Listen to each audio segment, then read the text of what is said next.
Hi everyone, welcome back. So in this video, I'm gonna share with you how to add a horizontal line in TradingView. So just follow me and follow the steps. It's so easy and simple. So first of all, open TradingView and let's say I want to add a horizontal line here. Okay. So all you have to do is go to the left sidebar and go to this icon, this line icon. Click on this arrow here and look for this one, horizontal line. Or you can use this shortcut, Alt plus H. Okay, so click on it. And as we said, I want to add it here. So just click one time.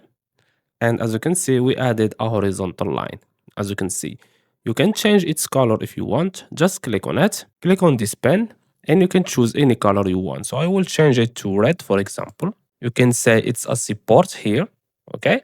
You can also make it thicker. Click on these 2 pixels here. As you can see, line tone width. Click on it and choose, for example, 4 pixel.